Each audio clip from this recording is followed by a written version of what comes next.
People have always needed shelter and a place to call home.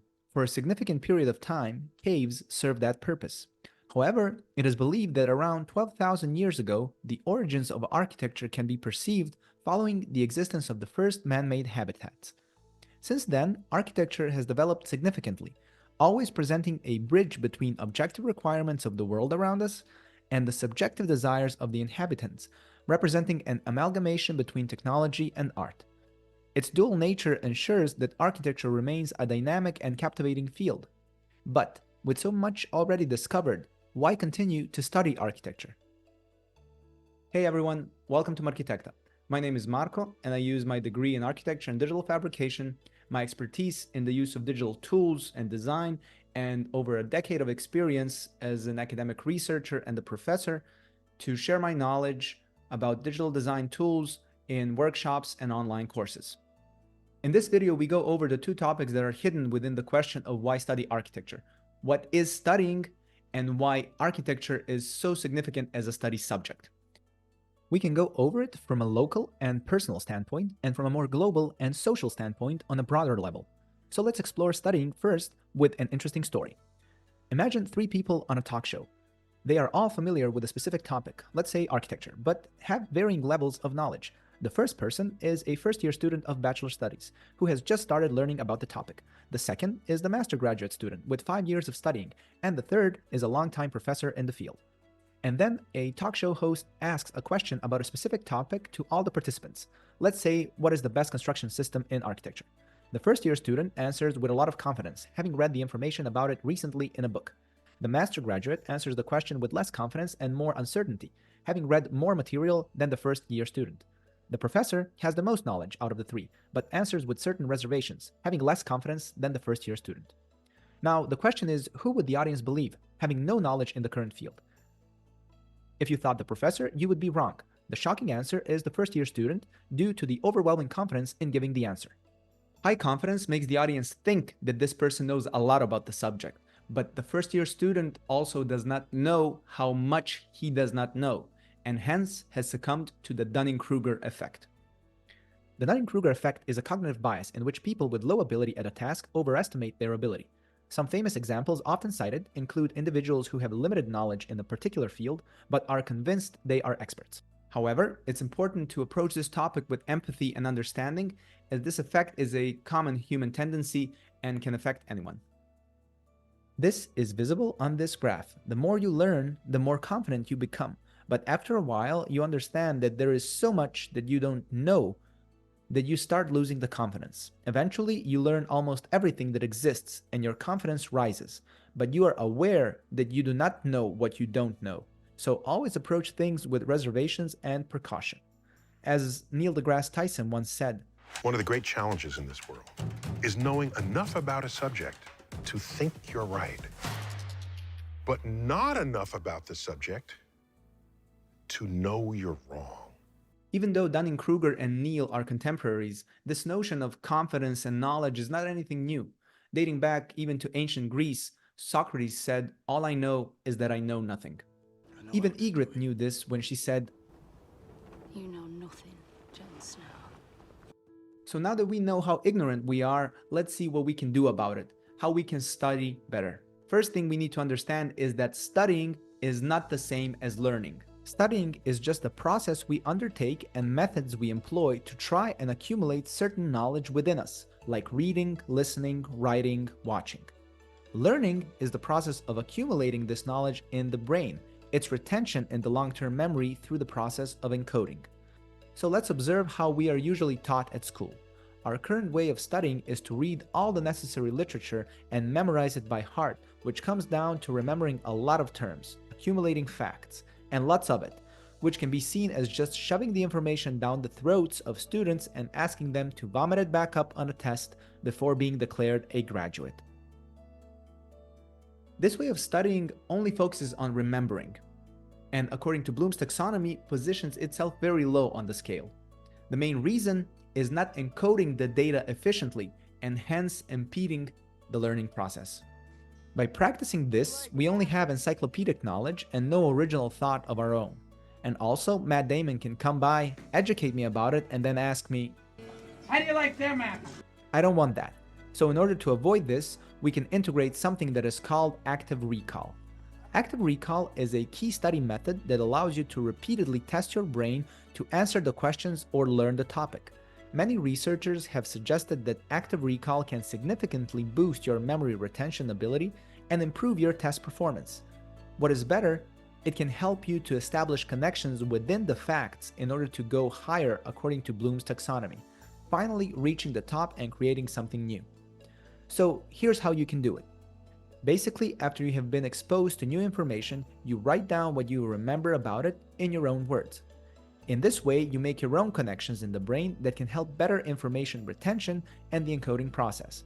Later on, you check the information again and repeat the process. Constant exposure in increasing periods of time help the information to be retained in your long-term memory. Depending on the type of a learner you are, you can additionally explore mind maps and create visual references to help connect the dots in your long-term memory. Active recall is just one of the methods that you can use for learning. You can find other approaches and advice in this book, Make It Stick, by Peter C. Brown and his colleagues, introducing other approaches like spaced repetition, retrieval, variety in learning, and others. As most people who have read the book have said, learning is stronger when it matters, when the abstract is made concrete and personal. And in our own way, we should be doing this throughout our entire lives, making us lifelong learners. So now that we know how ignorant we are and what we can do about it, we can move to architecture as a study topic and ponder the question, why study architecture?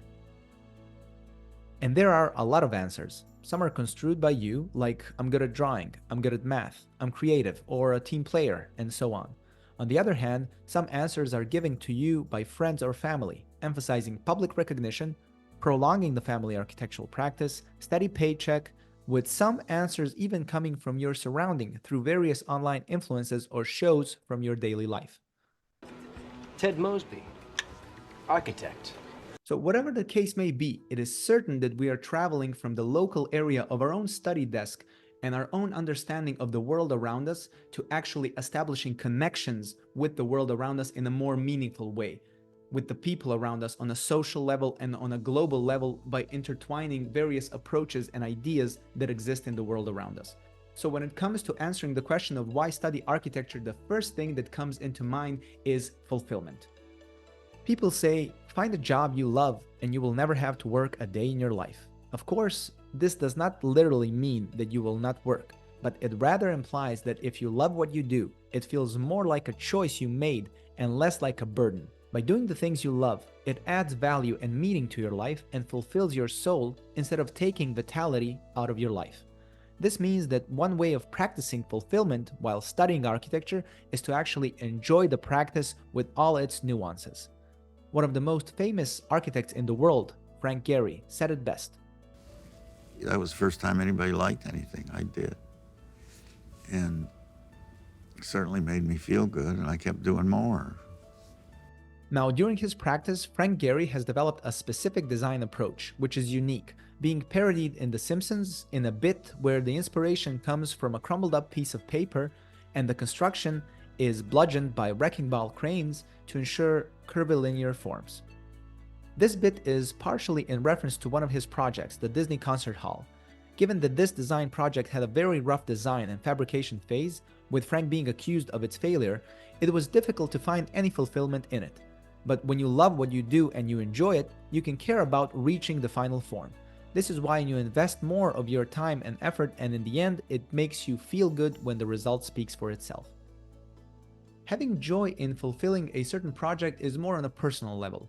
When it comes to observing it on a global level, fulfillment can perhaps be interpreted as importance your project brings to the built environment and to the people around you. However, one thing to keep in mind when expecting fulfillment in architecture is that there's no accounting for taste. If we take a look at the Disney Concert Hall or even the Rectorate building in Serbia, some might praise the building, saying it highlights the 21st century, while others might disagree, specifying that it does not fit into its surrounding. But even though you enjoy practicing architecture and it brings meaning and importance to the world around you, despite the differences in opinion, is there a demand for architects in the world?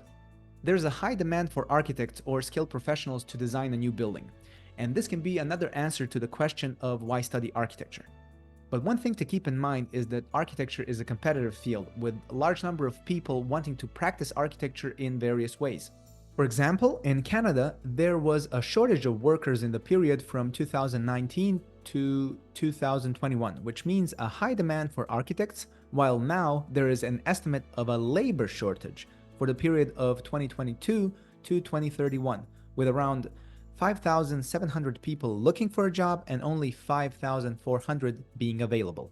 In Serbia, on the other hand, in 2010, the research showed that architects are not needed, being rated lowest in terms of demand, while today they are in high demand given the amount of operating building sites in the country. The times change and the demand can fluctuate, but the important thing to take from this is that architecture is flexible. What that means is that architecture, being partly art and partly science, can provide various alternative ways of practicing architecture with varying amounts of art and science in between. This means, for example, that if the demand for architects is low at a time, you can find a job in similar disciplines for the time being, which involves a myriad of jobs that includes designing, drafting, modeling, and managing exclusively or in varying capacities. This is why, in my personal opinion, I have never met an unemployed architect. The main reason why architecture provides such flexibility in determining your future job is due to its specific skill set that is required. One of the most important skills is definitely creativity, which studying architecture helps you develop. We can reword creativity to creative problem solving, but it can be defined as the use of imagination and original ideas to create something that is new, but also that has value, or in the case of architecture, that is functional. One great story that showcases just how creativity is an important skill considers Buckminster Fuller.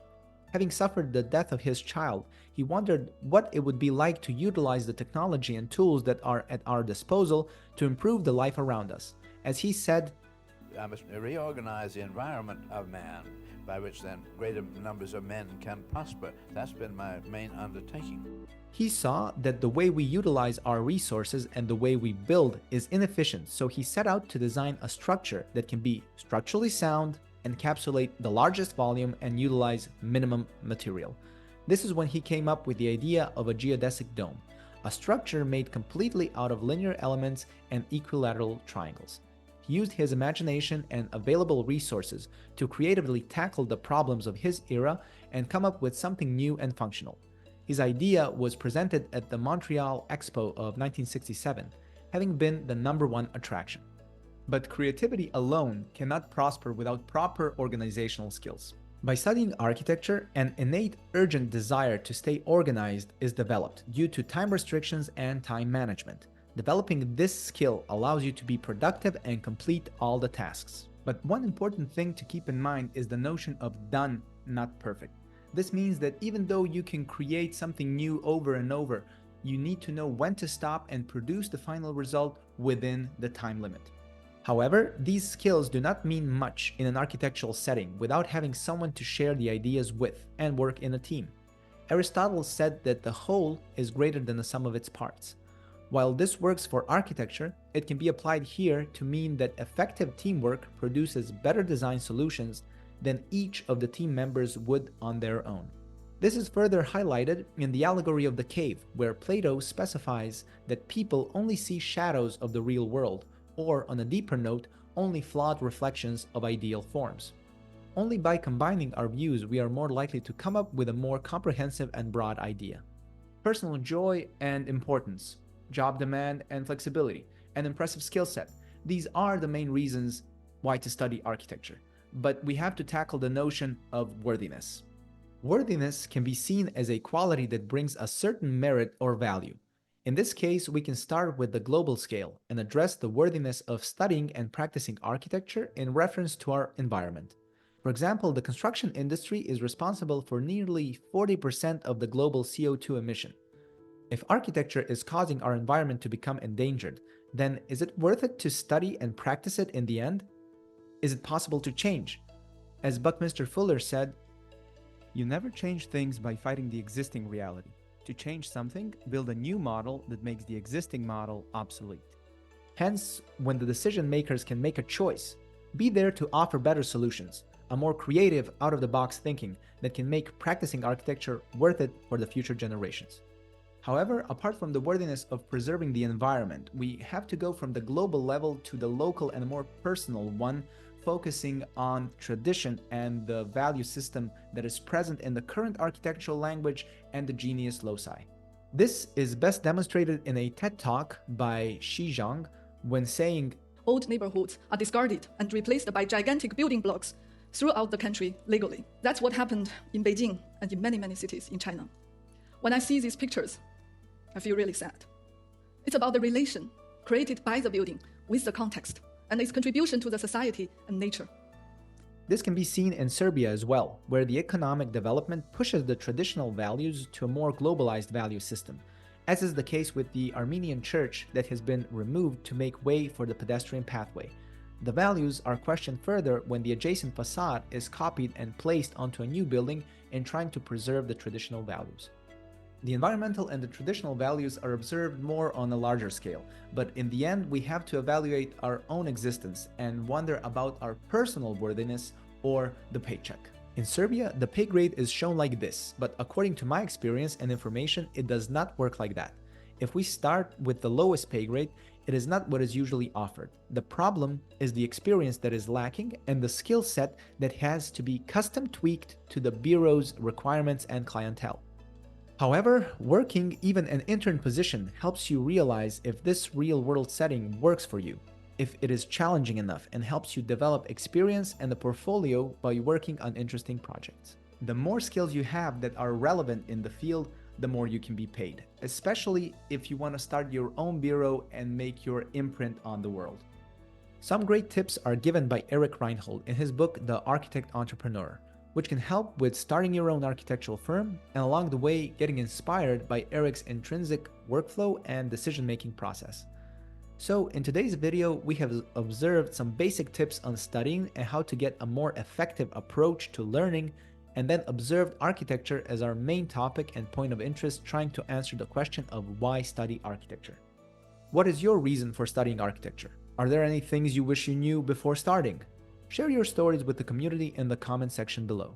If you ask me why I studied architecture, I was always good at math and I had great drawing skills, and my mother recognized that these can be good traits for an architect.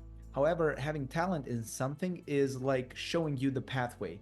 Effort is what takes you along the way. If you found this video useful, please consider subscribing, as we are on our way to reach 1,000 subscribers.